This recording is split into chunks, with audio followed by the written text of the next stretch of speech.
Hello team, welcome to another ATP Geopolitics. I'm laughing because this is the sixth time I've started this video.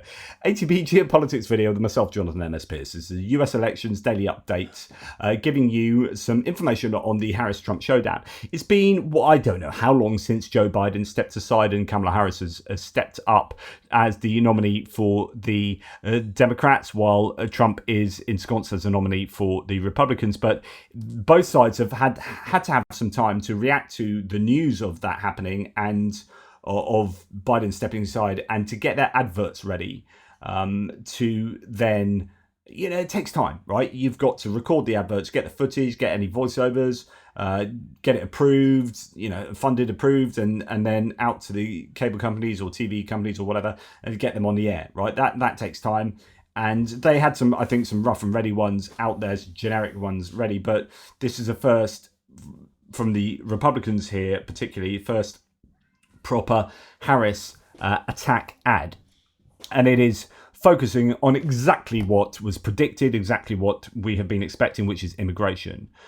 So let's go and have a look at this ad. And remember, all you need to think about with adverts, and this is the same for both sides, is not preaching to the converted.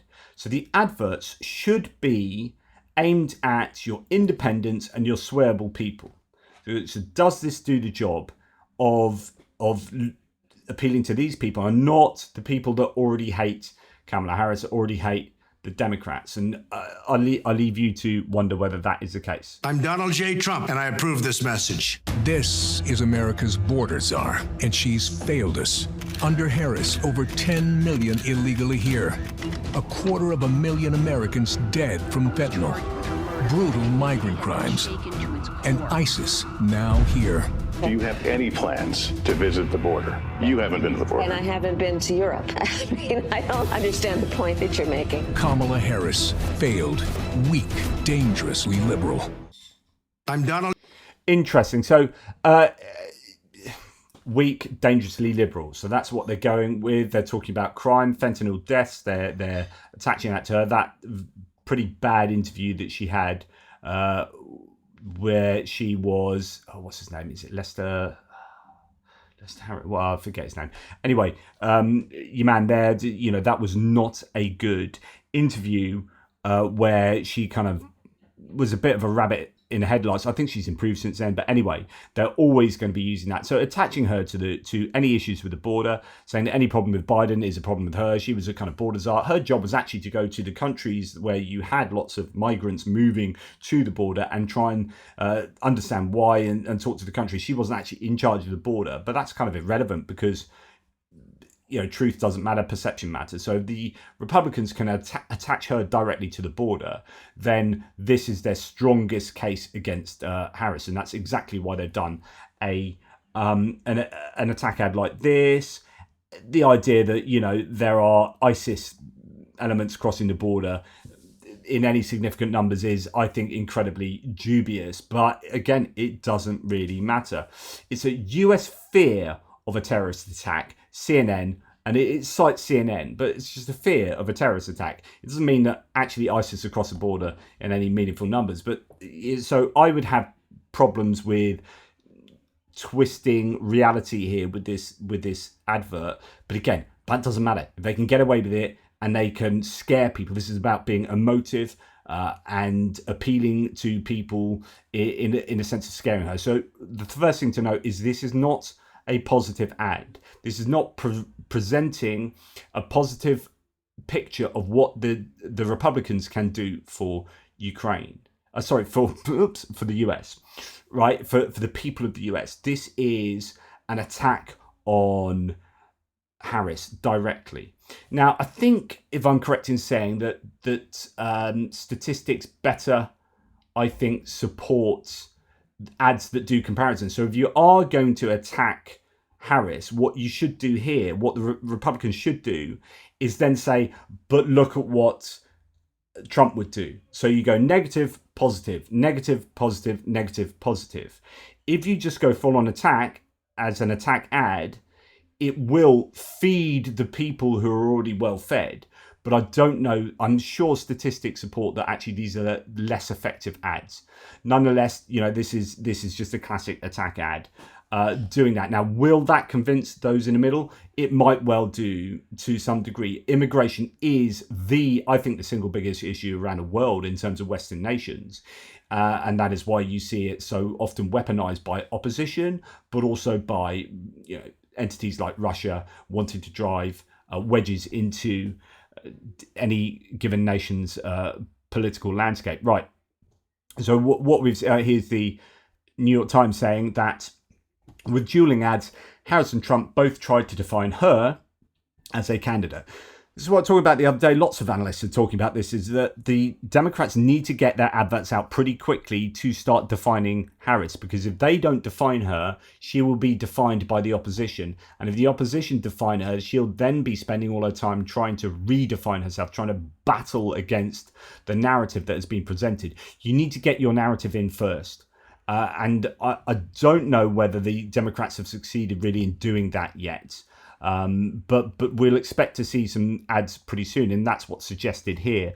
So it starts. The race to define Vice President Kamala Harris began in earnest on Tuesday, with both her campaign and former President Donald Trump's team unveiling television adverts that aim to explain her biography to voters in battleground states. So Harris's new ad, her first since becoming the party's de facto nominee, labels her as fearless while leaning into her time as a local and state prosecutor. She puts murderers and abusers behind bars. A narrator states Kamala Harris has always known who she represents. Trump's new ad, meanwhile, attacks her as being weak on the border. It suggests that she is responsible for millions of border crossings and 250,000 deaths from fentanyl, which the ad says occurred on Harris's watch. It closes with a new Trump tagline for Ms. Harris, failed, weak, dangerously liberal. So that's where they're going to go. Now, let's actually have a look at the Harris new ad. I'm not sure I've seen this, so this is going to be interesting. The one thing Kamala Harris... Remember, the question is... It's about defining the person. So defining Harris. And we saw previously we had weak, failed, dangerously liberal, and then the border. But it was all negative, negative, negative rather than positive. So I'll be interested, without having seen this advert, I'll be interested to see whether this is presenting something positive rather than attacking Trump.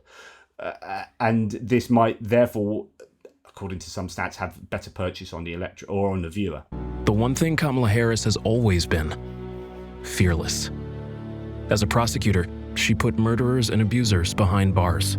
As California's Attorney General, she went after the big banks and won $20 billion for homeowners. And as vice president, she took on the big drug companies to cap the cost of insulin for seniors. Because Kamala Harris has always known who she represents. This campaign is about who we fight for. We believe in a future where every person has the opportunity not just to get by, but to get ahead. Where every senior can retire with dignity. But Donald Trump wants to take our country backward, to give tax breaks to billionaires and big corporations and end the Affordable Care Act. But we are not going back. I'm Kamala Harris, and I approve this message. Really interesting, because exactly what I talked to you about was contrast. So that was a contrast ad where she is like, here's me, positive, positive, positive. So she is fearless. So remember, it's weak, failed, dangerously liberal. She's like, I'm fearless. So that's going to be, I think, one word we'll see repeated a lot. Strong on, so rather than weak, it's fearless and strong on big banks, taking on, fighting for the homeowners, taking on big pharma as well. Old people featured there. So this is kind of all of that positive stuff. And then when you're going to be negative about Trump, it's in the context of being positive about what you do. So the negative against Trump is therefore he will try and defund Medicare or whatever that was there. So you have that contrast, but ostensibly that's a positive ad about who I am, not who he is. It's about who I am and what I'm going to bring to the party. Whereas the Republican ad was negative, negative, negative, said nothing about what the Republicans would do. Now the question is, with each of these ads, which will have greater purchase on those in the center ground? I would say that, and I'm biased and whatnot, but I think that that ad has a better balance. That Democrat ad, I think the Harris ad has better balance. But of course, there is a power in attaching, these labels to Harris and then attaching her to the border issues, because the border issues have such strong currency with so much of the electorate. So really interesting. But we are in now we're in the midst of seeing both sides start to get out, start to spend money on advertising and get ads out there. Now, in that context, it's worth knowing that the Harris campaign is getting $50 million of ads ahead of the DNC. That should be here somewhere, I'm sure. But I don't know if it says it anywhere immediately around here. But anyway, there's a $50 million ad campaign now being staked for ahead of the DNC. So DNC is what, someone said August the 19th today. I thought it was August 17th. Anyway, around that time. So, you expect to see an awful lot of pro-Harris adverts on American TV. They have more money to spend than the Republicans now. So it's going to be interesting to see whether that advantage counts in terms of the number of ads you see. I'm sure it will.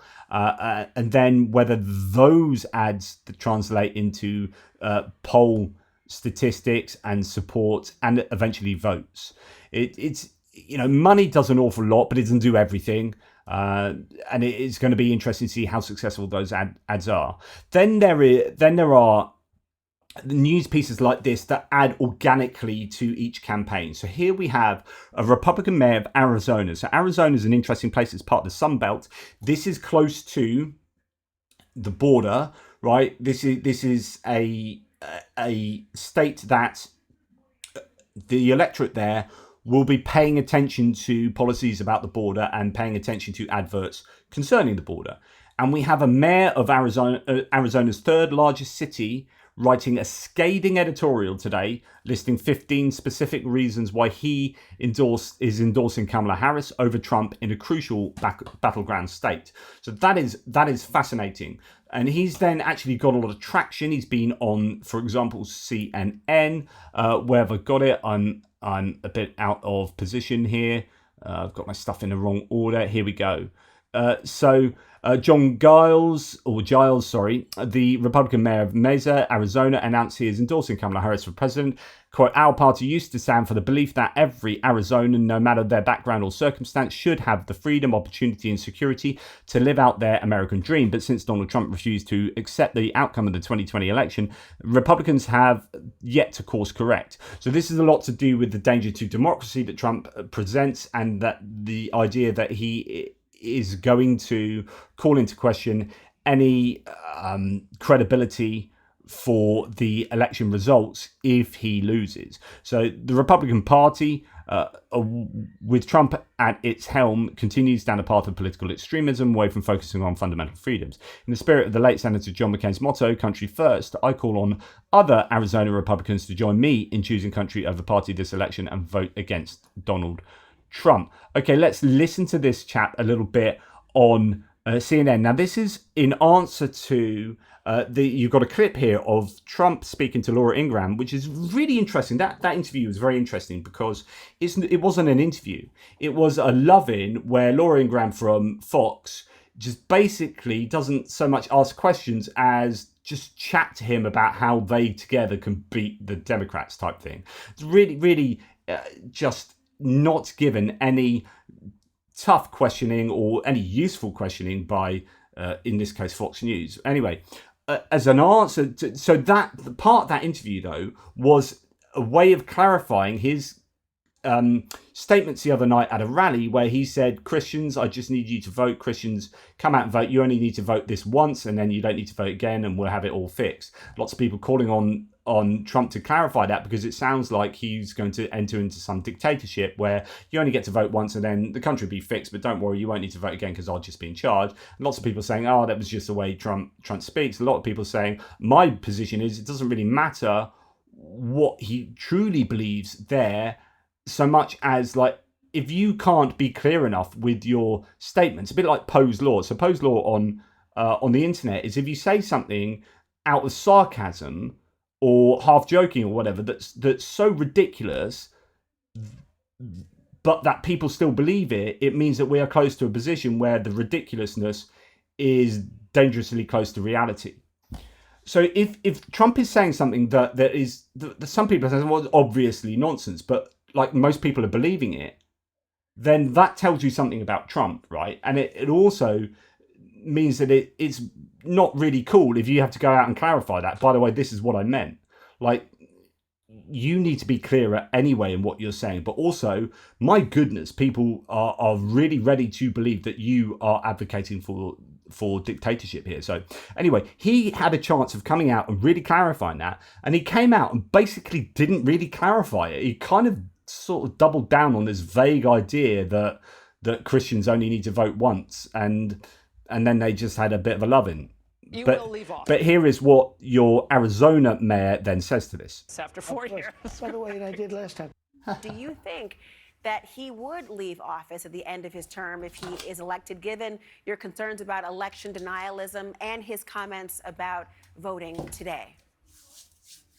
No, I don't. You know, as I was writing this op-ed that ran in the Arizona Republic this morning, I remember at one point I had a phrase in the op-ed where I said, if Donald Trump's elected, I fear this might be the last free and fair election of my lifetime. And I struck it out because I thought, you know what, that's a little hyperbolic. That's more than needs to be said. And then, you know, he makes this statement saying that once I'm elected and I'm enthroned, you know, we won't need elections any longer. So sometimes Donald Trump says the quiet part out loud, and we have to believe him. And I think this is one of those occasions that we got some real insight into what his priorities are.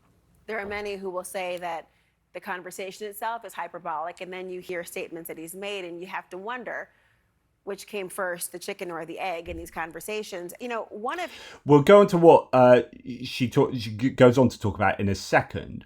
I just want to go back to people who have not endorsed Donald Trump and indeed endorsed Kamala Harris over Trump. So we're going to start with Trump's nephew, Fred Trump, on The View here, just coming out and being very clear on, not just clear on supporting Kamala Harris, but saying he would, at the drop of a hat, campaign for her. I believe in policy over politics. Yeah. And without question, Kamala Harris's policies are what I get behind. So I will be voting for Kamala Harris. And if I'm asked, I will campaign for her without hesitation. Good. And if I... So would campaign for her as well. Now, Fred Trump is an interesting one as a nephew. So Fred Trump III calls Uncle Donald Trump atomic crazy. So that's a quote. And he says he used a racial slur, used the M-word. Now, this is coming from the book that Fred Trump has written. And some people say it's just a political hit job. Other people saying it's a tell-all, etc., etc. One interesting thing that has hit the news out of this, I won't go into the use of the M-word and whatnot. There are claims that you might well see an October surprise of a recording of Trump saying that in a different context to here. But this is a story that a lot of people have been reporting on. So after his uncle was he details in his book, after his uncle was elected president in 2016, Fred Trump saw an opportunity to advocate for the disabled. Now, correct me if I'm wrong, but does Fred Trump have a disabled son or something? I think that might be why. Anyway, he's advocating for the disabled. Quote, I was in the Oval Office 12 times and that was our mission, to advocate for people with complex disabilities, he said. He added, it culminated in May of 2020 in the Oval Office. Donald was there and he was very gracious. Several other folks were there, including the group that we brought down. We dispersed. I asked to go back to see Donald. He greeted me with his familiar, hey pal, how's it going? He says he sat down for a bit with his uncle and he just came out with, these people, all the expenses, they should just die. Fred Trump recalled. He's talking about human beings who have complex issues, and the first thing he could say was that they should just die. Fred Trump said the comment wasn't an isolated incident. He described a phone call to alert his uncle that the medical fund set up by his family for his son William, yeah, this is it, was running low, a fund he says his uncle consistently replenished. A couple of years ago, I called him. I said, Donald, the fund's running out. And without hesitation, he said, your son doesn't recognise you. Let him die and move to Florida, Fred Trump said. Fred Trump said of Donald Trump. 2020 sounds a bit of a wrong year, so I don't know if that's a typo there, because 2020 he was out of the Oval Office by May 2020. So anyway, that aside though, that's a story of Fred Trump. Interesting then that he is now endorsed Kamala Harris ahead of Donald Trump. Interesting. Then we go back to potential VPs, so vice president picks for Kamala Harris. Now, a leak has come out, and it's being reported that there are only 3 people left in the VP in the running for being VP, and they are Josh Shapiro, who's a governor in Pennsylvania, Mark Kelly, who's the Arizona senator, and Tim Waltz, who's also a governor. We're going to go on to Tim Waltz in a second, because actually this is someone I've not talked about much on this channel at all. But going back to Mark Kelly, we're going to return to the mayor of the third biggest city in Arizona, from where Mark Kelly is from, or Mark Kelly's a senator from Arizona. And CNN asked this Republican mayor about Mark Kelly. Harris's potential contenders for her running mate happens to come from your state, Mark Kelly, the senator. Would you want to see him in that VP spot? Absolutely. I've had the privilege of working with Senator Kelly. He's the real, John Glenn, right stuff person. He would make an excellent vice president. So I haven't spoken to him about this, but I do know him well. He's very talented. He does a deep dive into everything. This would not be the type of vice president that you just send to funerals.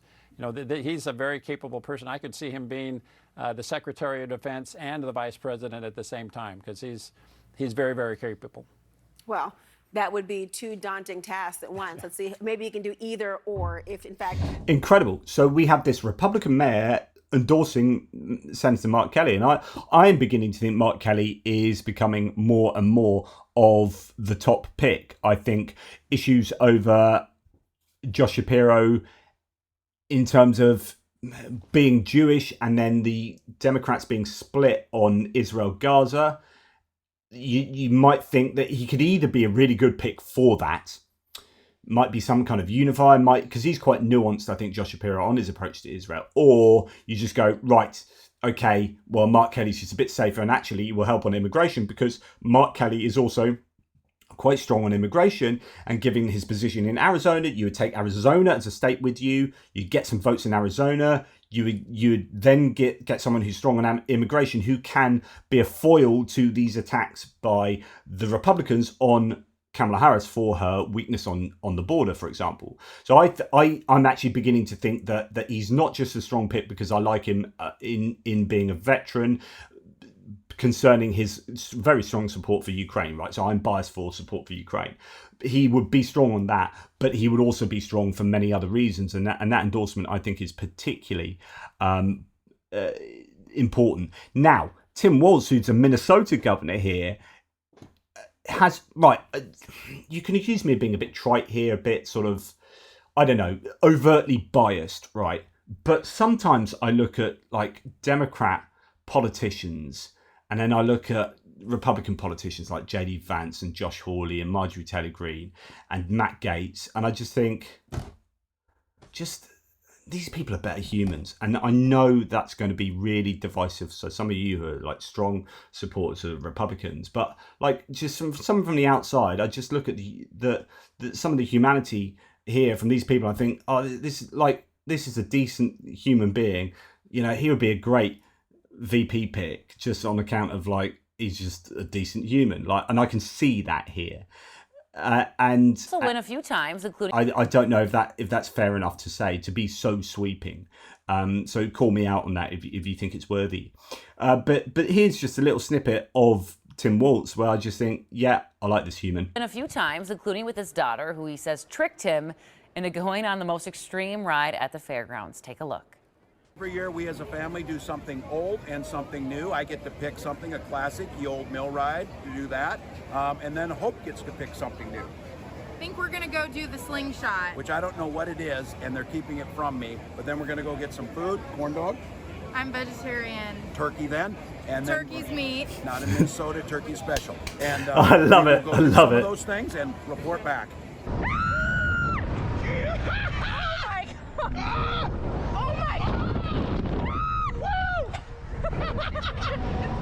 Typical teenage daughter and father banter. So, you know, I like that, and that's a good bit of PR there for Tim Walz. But anyway, we'll see. I think I slightly favour Mark Kelly. I think he's got a bit more, not a bit more to him, not at all. I mean, he's known a bit more than Tim Walz, I think. And all the polls I have seen have shown Mark Kelly above Tim Walz, and it's kind of between Mark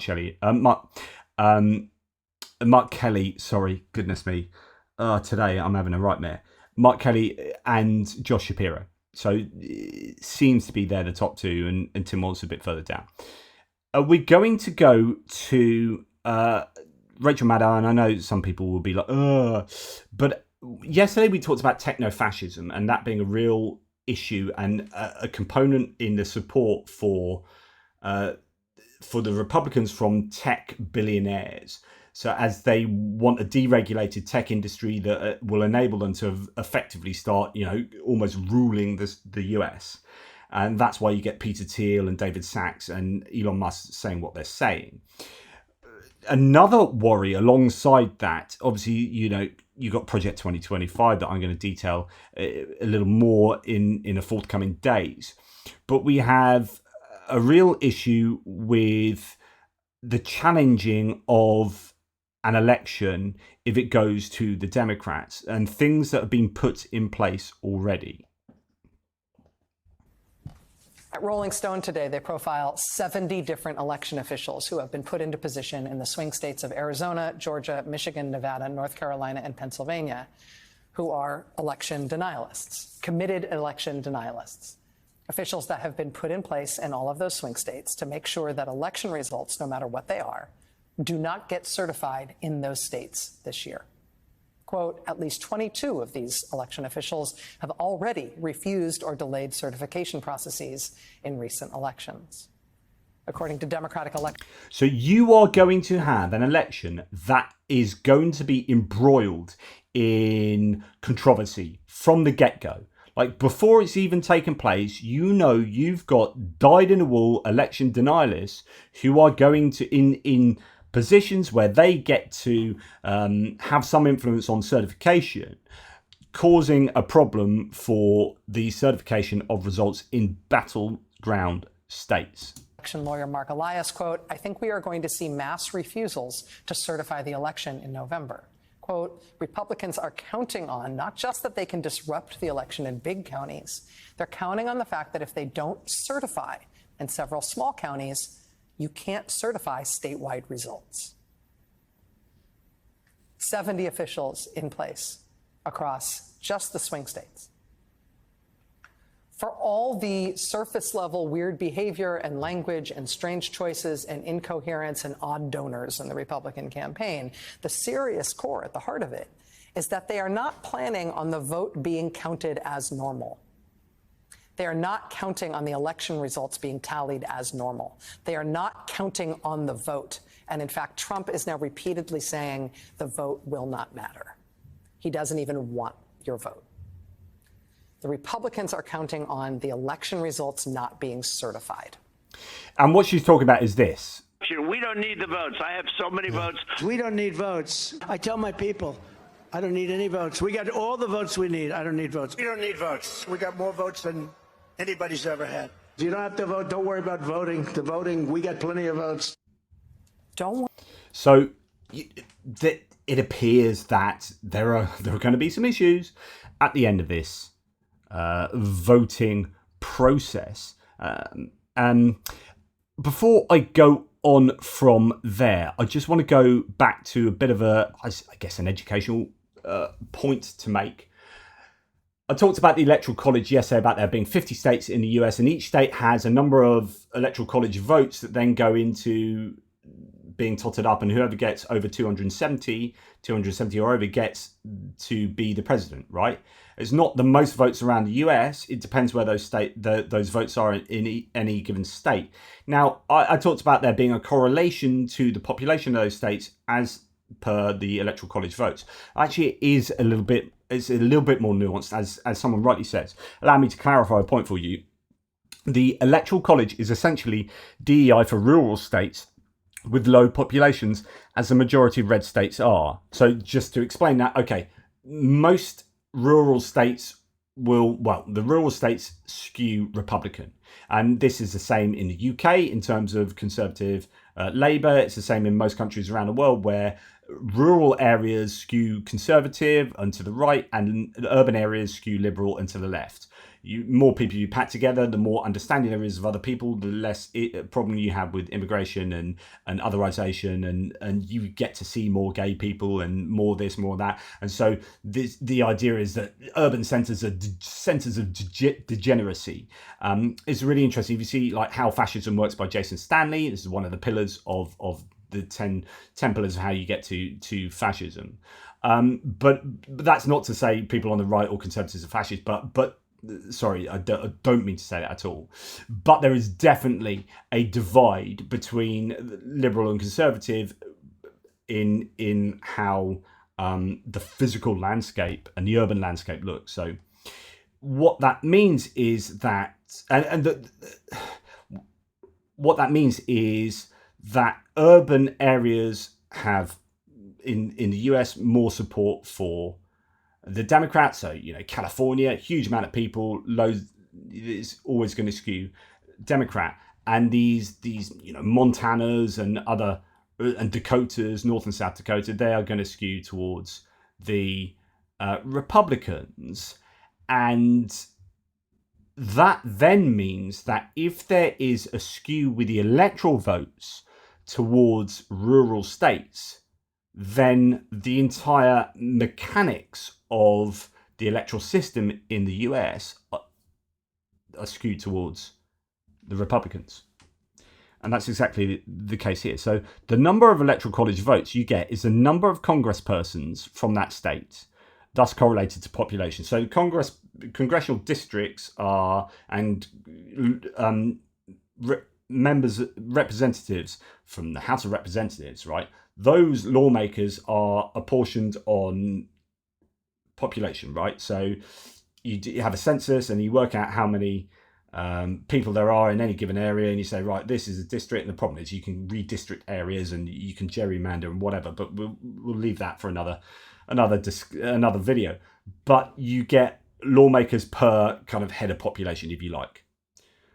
But then your Electoral College votes are for every kind of lawmaker there, and then you get one Electoral College vote for each senator. So you then get another two. As such, a voter, say, in North Dakota is valued higher in the Electoral College than a voter from California. And that's because senators are not correlated to population. Every state gets 2 senators. So where you might get a state with only, say, 5 Electoral College votes, they get like still 2, irrespective of population. They get 2. They're ring-fenced 2 Electoral College votes from having 2 senators, and senators are ring-fenced because every Senate gets 2. Every state, gets 2 senators. This has its roots in slavery, and the southern states had very low white male populations, but many slaves. The slaves were counted as 2/3 of a person for congressional seat purposes. This has always been a grossly unfair and treat rural places as special and provide favoritism to them system, right? And you can have a look at this. So Electoral College consists of 538 electors. A majority of 270 electoral votes is required to elect the president. Your state has the same number of electors as it does members of congressional delegation, one for each member of the House of Representatives, plus 2 senators. The District of Columbia is allocated 3 electors and treated like a state for purposes of the Electoral College under the 23rd Amendment to the Constitution, so on and so forth. So, and then you can find out there, looking at websites like this, how the slates are selected, so on and so forth.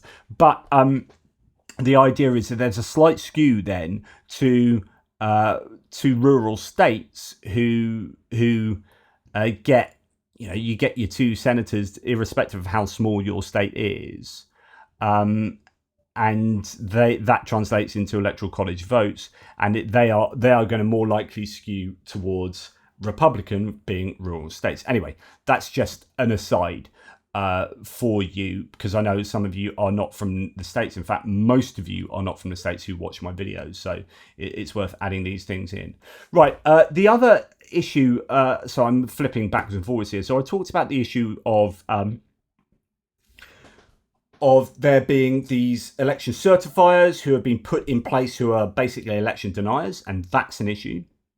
There's also the Supreme Court that's becoming a bit of an issue in terms of a topic for debate. We know that, as I reported yesterday, Joe Biden wants to reform the Supreme Court, but it's very unlikely to get through because you need a supermajority. You need, in order to change the Supreme Court, you've got to, as per the Constitution, have like a vast majority of Congress to support it, and that's entirely unlikely. And that's why Mike Johnson has said, the Republican Speaker of the House of Representatives, has already said it's dead on arrival. Nonetheless, it needs to be talked about. There needs to be a reform of the Supreme Court. I completely agree with what Joe Biden has set out there. Now, a right-wing donor, Leonard Leo, has hit out at Biden over the Supreme Court reforms. He says that Democrats are destroying a court they don't agree with. Leo, in a statement, said that if Biden and the Democrats were truly serious about ethics reform, they would call for bans on all gifts and hospitality of any kind to any public official in any branch of government. I would agree with that, by the way, including in Congress, where he said the real corruption is. He concluded, I wonder if he has a look at the amount of congressional lawmakers who are supported by the NRA, for example, National Rifle Association, the gun lobbying group. I wonder if that'll be an interesting one to look at. Anyway, let me be clear. If Democrats want to adopt an across-the-board ethics ban for all branches, I'm in favour of that. No jets, no meals, no speaking honorariums, no gifts for anyone, for anyone, from anyone, for any reason, in any branch, starting with Congress. Until they support that, let's be honest about what this is, a campaign to destroy a court that they disagree with. Of course, he's someone that gives out huge amounts of gifts. Biden critic Leo has played a key role in moving the court to the right. So Leonard Leo, the right-wing dark money organizer, who's just this, so he's saying, yeah, let's cut all this out. But until we do cut that out, I'm going to give loads of money and gifts. So the right-wing dark money organizer, who just issued a statement slamming Joe Biden's call for Supreme Court reforms, has played a key role in the conservative effort to move the judiciary to the right. Leo's advocacy and financial network played a major role in Donald Trump's judicial nominations and confirmation hearings as part of a years-long push to make the courts more friendly to conservatives and their causes. Justice Clarence Thomas once joked that Leo was the, quote, number 3 most powerful person in the world. Leo is a Catholic conservative activist, widely known as the force behind the Federalist Society, which has helped transform the US court system, ultimately through the installation of 3 hardline justices on the Supreme Court, and has handed down epochal rulings on abortion rights, presidential immunity, and more. So it's these people that many don't know about, right? If you asked the average voter in the US who Leonard Leo is, would they know? And yet he is arguably has successfully shaped the moral proclamations of the Supreme Court and the direction of travel for the nation as a whole. Right, VP Kamala Harris has just confirmed she will be showing up. Okay, there have been these 2 debates between Biden and Trump were sorted out. One with CNN that was very tightly controlled. There was no audience. Mics were turned off, and there was no fact checking. And that was supposed to be actually possibly beneficial for Biden, but Biden wasn't in a place to be able to take advantage of that. And then he had his second one with ABC. And then Trump said, I won't do it. Then he said, I will do it. And then he seems to be saying he won't do it. Now, VP Kamala Harris has just confirmed that she will be showing up to the planned September the 10th presidential debate, whether Trump attends or not. Amazing move by the Harris campaign. Trump is already looking like a coward. Your move, Donald. And actually, this is a strong move to say that, okay, don't turn up and I'm going to do that empty chair debate. And she'll be able to get some free press from that. She'll be able to debate him and then build up. She could even straw man him, but build up an idea of what his arguments would be and slam them down without him being there. And I think that would just hand Kamala Harris some easy wins there. But the risk is that he goes and does the debate and loses it. So this is what the Republicans are playing around with. Now, the risk for the Democrats is that Kamala Harris loses it and does what she's done on some occasions previously, which is not turned up, rhetorically speaking. So she was unsuccessful against Tulsi Gabbard. Tulsi Gabbard had the better of her in presidential campaigns way back in 2020 when they were running for Democrat nominee. And some of those interviews where she hasn't performed as well. But then she seems to be really on it at the moment. And I think the Republicans are a little bit scared, and that's why you're seeing him step back from possibly doing that debate. Now, as I said in one of my videos earlier today, Russia is relying on unwitting Americans to spread election disinformation, according to US officials. There's a lot of, I won't go into this now because I did it earlier, but there's a lot of concern inside the US with foreign interference. Not so much from the Chinese, they're kind of playing it a bit cooler. Iranians a little bit, but and even North Koreans to some extent, but Russians big time. And there is this idea that, there is some degree of what you read every day on the internet that is not from who you think it is. Just be warned. In fact, someone here says, I'd love to know the stats here. This is I don't know the provenance of this, right? But 50% of MAGA accounts on Twitter have been tracked with IP addresses outside of the US, right? Question, how many of those are using VPNs? So it could be from the inside the US, but use VPNs. But where have you got that figure from? But I imagine there are an awful lot of people who are claiming to be MAGA supporters on places like Twitter who end up not being so, which is why Marjorie Taylor Greene thinks she's got massive support for what she says. She looks online and everyone's supporting her on Twitter, and then she goes and maybe gets booed at a place where it turns out that those people don't exist in the US, and she's not quite as popular as she thought she was in real life. And of course, Elon Musk is helping to amplify disinformation. I said this yesterday. He talked about him retweeting a video that had been altered, and that was actually against Twitter's own rules, but he willfully spread that disinformation. And actually, Gavin Newsom, who is not in the running, I don't think, for VP, certainly not for president, but I think he's probably got his eye on 2029. He says manipulating a voice in an ad like this one should be illegal. I'll be signing a bill in a matter of weeks to make sure it is. So there's a bill coming. I don't know if that's California or whether that's in Congress, but then he's a governor. So anyway, I presume that's a California-wide bill talking to that idea. Interesting stuff there. Okay. Now, some of the other things that are going to be playing in this election are abortion. And we've had immigration, abortion, healthcare, foreign policy, I think, will take a back seat. Infrastructure, they're going to be talking about a lot of success. Democrats will be talking about the success of infrastructure bills and chips bills and healthcare in terms of insulin costs or prices being lowered, so on and so forth. But at the time where, abortion is right, it's front and center of the campaigns, particularly for the Democrats, Iowa has just finally signed an abortion ban that takes effect from 6 weeks on. So a law that bans almost all abortions after 6 weeks has taken effect in the US state of Iowa. The legislation allows a procedure until early signs of cardiac activity can be detected in a fetus or embryo. The exceptions in the cases of rape, incest, fetal abnormalities, and when the mother's life is in danger. So this is one of the strictest kind of abortion bans that you can find, and Iowa is going to have that. Now, why I mention that is because it's things like this that will motivate people to get out, particularly women, to get out and vote. And I think you're going to see that in places even, like Iowa. Not that it will make too much of a change, maybe, but certain other states will be looking at this, and people will be. Abortion is just going to be on the cards, big time.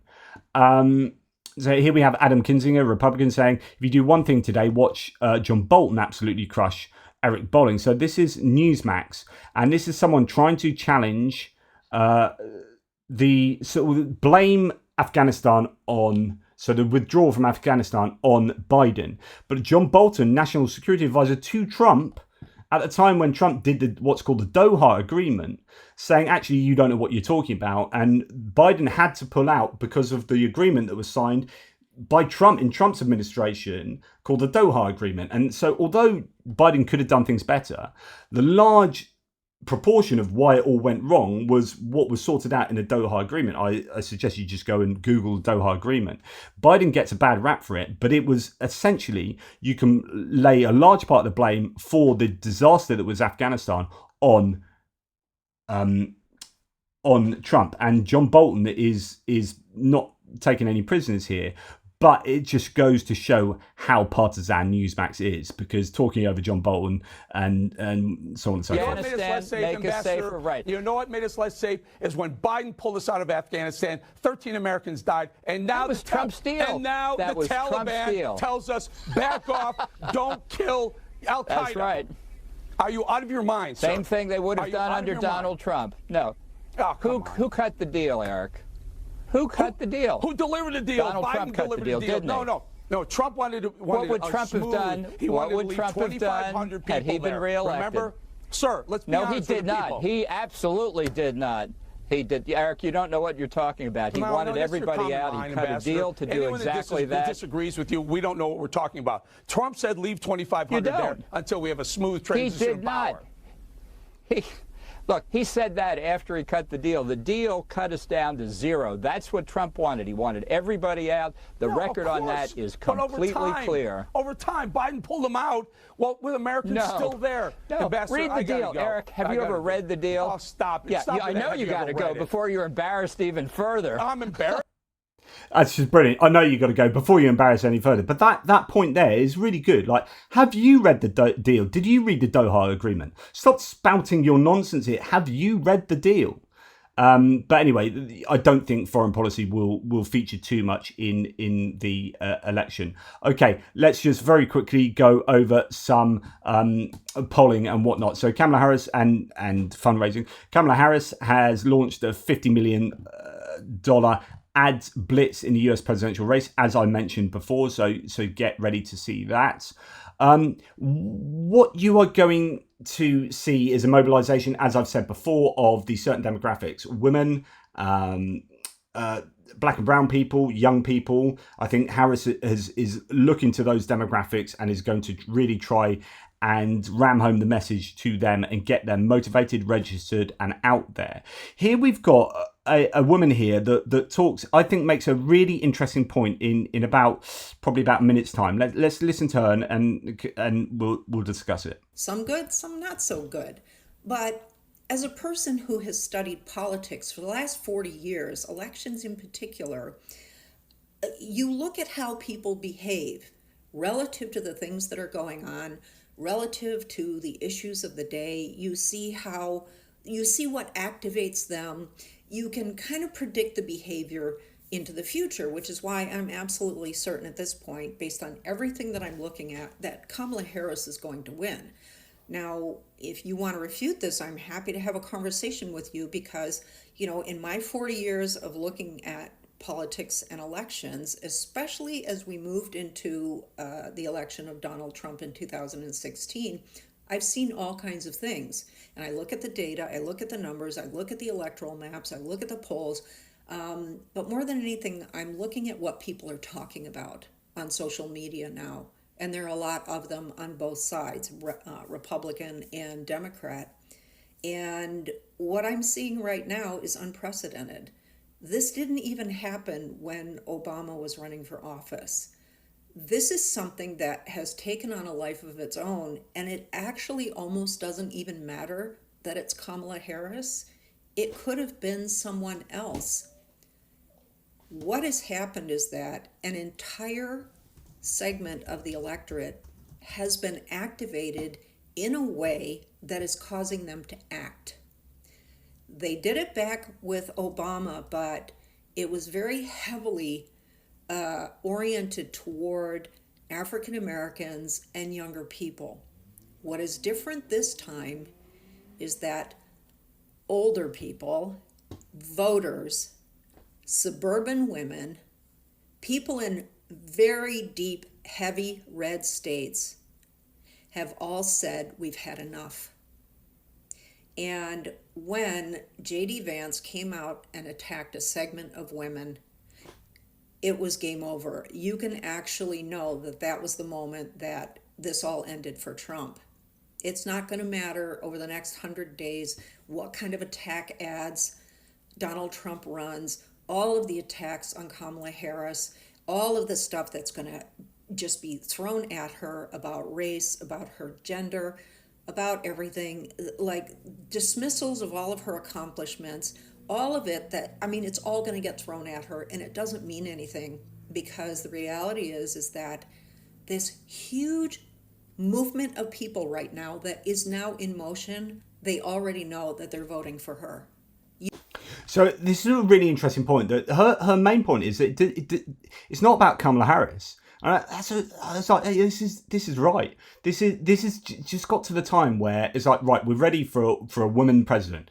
It doesn't need to be Kamala Harris, but also that if you start attacking her for being a woman, and if you start attacking childless cat ladies, and if you start attacking her for being a person of colour, you are just going to rile up these people who are just going to get more and more motivated to vote, and they're going to whip up other people, and you will get a movement of these demographics that you will not be able to later control. And I think this is very important that actually, you know, she's saying the writing's now on the wall for Trump. As soon as you enrage those people, game over. And now you've got this sea of enthusiasm. Now, one thing I think is a challenge is that Americans are saying this is too short a time. There's only 100 days. I think 100 days is too long.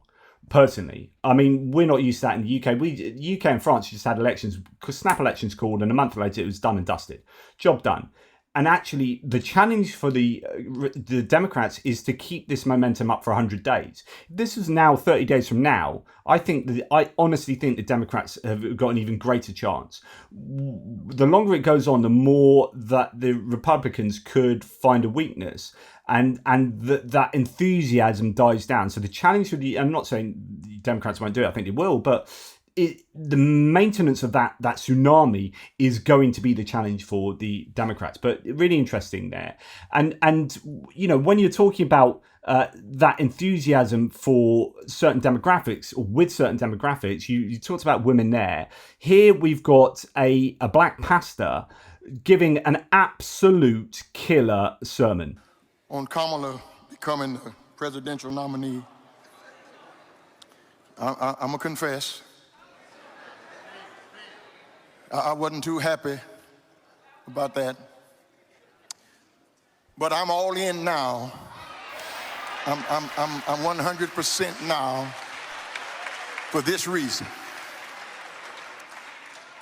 This representative from Tennessee, sorry, Connie, from Tennessee, he called her a DEI candidate. And then they start calling her colored. Then they start calling her out of her name. And as a black man, I can't let no white man talk about no sister like that.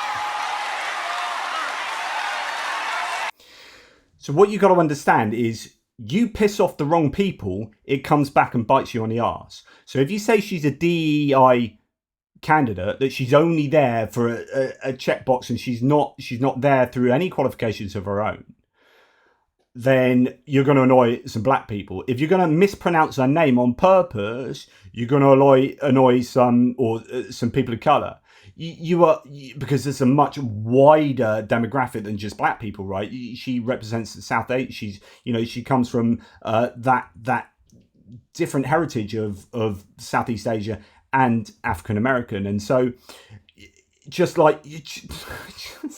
honestly, such bad strategizing from the Republicans that they would take her on these different things. And I'm not take offense to it.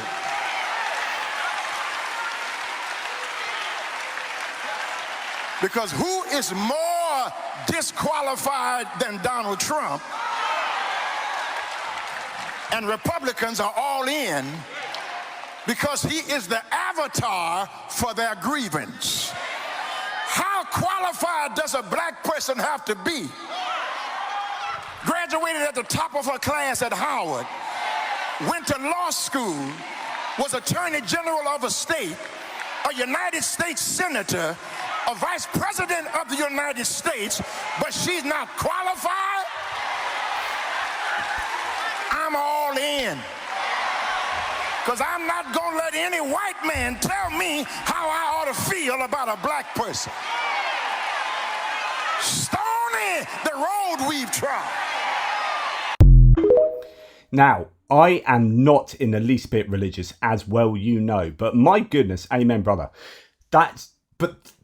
If you just had that as an advert, excuse me, matey, do you mind if we just have that as a 2-minute advert and just pop that across all the networks in, let's say, Georgia and all these key places where you have a large contingent of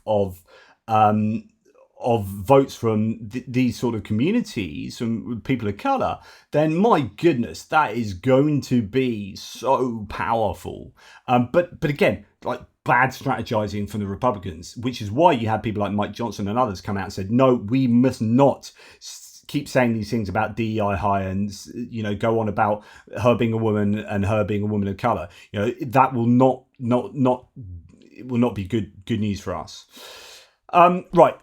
Also, we've got, so you had like Black Women for Kamala came out and they raised a load of money. Then you had Black Guys for Black Men, and then you had White Women, and then Women for Kamala, and then you had White Dudes came out, and they surpassed 100,000 registrations, which was, I think it was going to break the record for. I'm just going to look at this over here. Break the record for Zoom call or whatever. They raised $4 million, White Dudes, for Kamala Harris. Right. This is the latest though, because Twitter. Breakings. Twitter has suspended the White Dudes for Harris accounts after it raised more than $4 million for Kamala Harris. This is real election interference. It's Ben Mycelis saying that.